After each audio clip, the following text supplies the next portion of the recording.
안녕하세요. 행복한 다람쥐입니다. 오늘 제가 여러분께 소개할 주제는 객체지향 프로그래밍의 기본 단위인 객체입니다. 코딩을 할 때 저희는 주로 객체지향 프로그래밍인 파이썬이나 자바를 사용합니다. 그런데 여기에서 말하는 객체가 무엇일까요?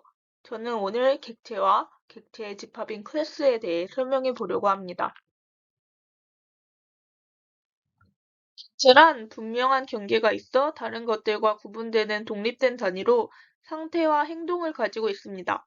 이렇게 말하니까 좀 어려워 보이는데요. 객체는 그냥 구분이 가능한 모든 것이라고 생각하시면 되겠습니다. 저의 몸의 손, 발, 머리들도 다른 신체 부위와 구별되는 물리적 객체에 해당하고 행복한 다람쥐라는 채널도 물리적으로 존재하진 않지만 다른 것과 구분되기에 객체에 해당합니다. 객체의 종류를 설명드리면서 더 자세한 예를 들어보도록 하겠습니다. 먼저 물리적 객체는 현실에 물리적으로 존재하는 객체를 말합니다. 물리적 객체에 해당하는 트럭은 물리적으로 현실에 존재하면서 다른 자동차들과 분리되는 객체입니다. 개념적 객체들은 물리적으로는 존재하지 않으나 개념적으로 구분할 수 있는 객체들을 말합니다. 예를 들면 두 원자가 결합하는 합성 반응과 분리되는 분해 반응은 실체가 있다고 하기는 어렵지만 충분히 구분을 할 수 있지요. 소프트웨어 객체는 컴퓨터를 프로그래밍할 때 사용하는 객체라고 보시면 되겠습니다. 예를 들어 링크드 리스트나 트리 같은 자료 구조들도 다 객체에 포함됩니다. 객체 종류는 이것 말고도 굉장히 많지만 어, 대표적이고 그리고 더 객체라는 개념을 이해하기 쉽도록 다음 세 가지 주제들을 주로 설명드렸습니다. 아까 분명 객체가 상태와 행동을 가진다고 했었는데요. 상태와 행동이 무엇인지 각각 설명해 보도록 하겠습니다. 상태란 객체를 표현하는 데이터를 말합니다. 예를 들어 여기 있는 김철수 선생님의 경우에는 하나의 객체죠. 김철수 선생님이라는. 이 선생님은 이름, 김철수, 생일 1980년 2월 3일, 소속 학교 한국고등학교, 가르치는 교과목 국어 등의 자기가 가지고 있는 정보들이 있습니다. 그 정보들을 상태라고 표현한다고 보시면 되겠습니다. 행동이란 객체가 수행할 수 있는 액션들을 말합니다. 여기 있는 교사 김철수 객체를 보시면 이 객체는 수업하기, 과제 내주기, 서류 처리하기 등의 행동을 할 수 있습니다. 이런 행동들은 객체의 상태에 기반하여 이루어집니다. 무슨 소리냐면요. 이 객체의 그러는 직업이라는 상태가 있죠. 이 상태에 기반해서 수업하기라는 행동이 이루어진다고 보시면 되겠습니다.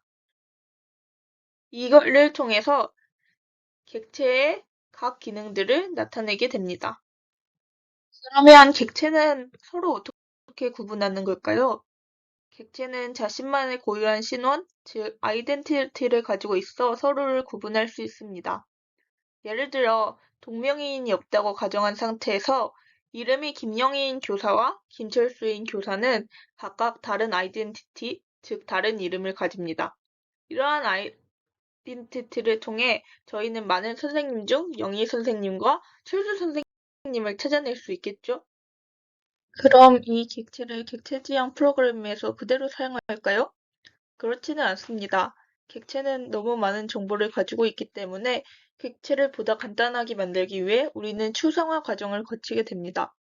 추상화의 추상은 형태를 뛰어넘게 하는 작업을 의미합니다. 만약에 일출을 그릴 때 사진을 찍는 것처럼 구름 등 모든 요소를 세밀하게 그릴 수도 있지만 지평선을 나타내는 선 하나와 태양을 나타내는 동그라미만 그리고 일출이라는 이름을 붙이면 저희는 그림이 일출을 그린 것을 알 수 있습니다. 어떻게 그럴 수 있을까요? 선 하나와 동그라미 하나만 그렸는데 말입니다. 그건 선과 동그라미를 통해 일출의 핵심 특성인 지평선과 태양을 표현했기 때문입니다. 이렇게 형체를 뛰어넘어서 핵심적인 요소만 남게 하는 것을 추상이라고 한다고 보시면 되겠습니다. 컴퓨터공학에서는 클래스라는 규칙을 따라 객체의 중요한 특징을 요약해 추상화를 합니다. 예를 들어 제가 선생님 김철수라는 객체가 필요하다고 해보겠습니다. 인간 김철수는 생일, 이름, 가르치는 과목, 몸무게 등 여러 상태를 가지고 있을 겁니다. 그러나 저에게 필요한 건 선생님 김철수의 특징이지 생일, 몸무게 등 선생님에게 중요한 정보가 아닌 것들이 아니기 때문에 생일이나 몸무게 같은 것들은 제거하고 이름, 가르치는 과목 등 선생님이라는 객체의 중요한 특징들만 남기는 것을 추상화라고 보시면 되겠습니다. 그렇다면 아까 추상화에서 언급했던 클래스는 무엇일까요? 클래스는 같은 종류의 객체들을 정의하는 틀입니다. 예를 들어 김영희 선생님, 김철수 선생님은 선생님으로서 같은 특성, 같은 작업, 같은 관계를 가집니다. 그러면 이를 묶은 교사라는 집합의 특성을 담은 클래스를 만들 수 있습니다. 교사 클래스에는 선생님들이 공통으로 가지는 이름, 과목, 교사 아이디 같은 속성과 수업하기, 시험 문제 출제하기들의 메소드가 포함될 수 있습니다. 그러면 클래스는 추상화와 어떤 관계가 있을까요? 추상화는 객체의 속성들을 단순화시켜 주어서 필요한 특성들만 클래스에 담겨질 수 있도록 해줍니다. 예를 들어 교사라는 클래스를 생각해 봅시다. 실제 세계의 모든 교사들은 몸무게, 키, 나이 등 더 많고 다양한 특성을 가지고 있습니다. 그리고 교사들은 다른 행동을 가질 수도 있습니다. 예를 들어 교사에게 자녀가 없다면 아이 돌보기라는 행위는 교사의 행위에 없을 것입니다. 그러나 만약에 교사에게 자녀가 있다면 아이 돌보기 행위가 교사의 행위에 있겠죠? 이렇게 다른 요소들이 있으면 객체들에 대한 하나의 틀을 만들기 어렵습니다. 그래서 추상화를 이용해서 이름, 과목, 교사 아이디와 같이 교사에게 공통적이고 핵심적인 속성과 행위들만을 남겨서 교사라는 클래스를 생성하게 됩니다. 이러면 모든 교사들의 상태와 행위들이 하나로 공통된 것들만 모여있기 때문에 클래스라는 하나의 틀을 생성할 수 있게 될 것입니다. 클래스는 아까 잠시 언급했다시피 추상화를 통해 생성된 틀입니다. 그렇기 때문에 우리는 이 틀을 이용해서 새로운 객체를 생성할 수도 있습니다. 예를 들어 김치라는 선생님을 생성한다고 해봅시다. 물론 선생님은 인간이기 때문에 생성할 수는 없겠지만 예시로 한번 들어보겠습니다. 그러면 클래스에서 요구하는 선생님의 성함과 과목, 교사 아이디를 입력해서 김민지 선생님이라는 새로운 객체를 생성할 수 있습니다. 이 선생님은 선생님에게 필요한 정보를 모두 다 가지고 있고 관련 행동들도 이미 안에 정의되어 있기 때문에 선생님의 역할을 제대로 할 수 있게 될 것입니다. 그럼 이제 클래스가 가지고 있는 속성과 작업, 관계에 대해 알아보겠습니다. 속성, 즉 어트리뷰트는 객체가 가지고 있는 정보의 종류를 나타냅니다. 예를 들어 교사 객체의 경우 이름, 가르치는 과목, 교사 아이디 등이 속성이 될 수 있습니다. 속성을 통해 우리는 객체가 어떤 종류의 데이터를 가지고 있는지 알 수 있습니다. 그 다음으로 작업 또는 오퍼레이션은 객체가 수행할 수 있는 행동, 즉 메소드를 의미합니다. 교사 객체가 수행할 수 있는 작업으로는 수업하기, 시험 문제 출제하기, 수행평가 공지하기 등이 있습니다. 이런 작업들은 객체가 외부와 상호작용하는 방법을 제공하면서 객체의 기능적 측면을 나타냅니다.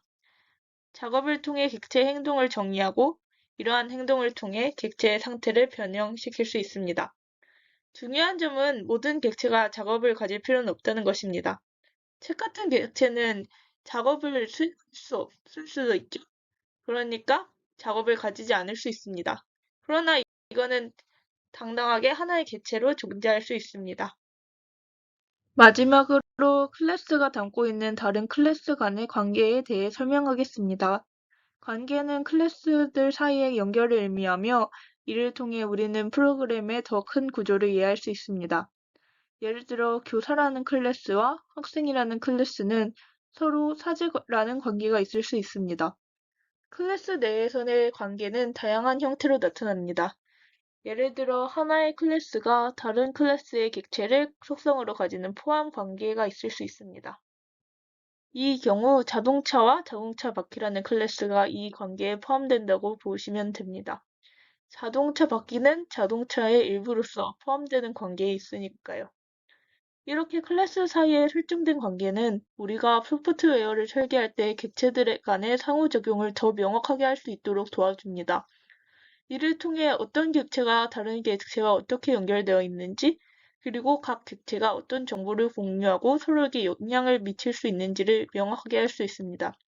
이처럼 클래스는 단순히 데이터만 담고 있는 것이 아니라 그 데이터가 어떻게 다른 데이터와 관련되어 있는 것까지 포함하고 있습니다. 이런 연결 관계를 이용해 더 큰 프로그램을 짜고 소프트웨어를 만든다고 보시면 되겠습니다. 오늘 영상에서는 객체 지향 프로그램에서의 객체와 객체의 틀이 되는 클래스에 대해 알아보았습니다. 시청해 주셔서 감사합니다.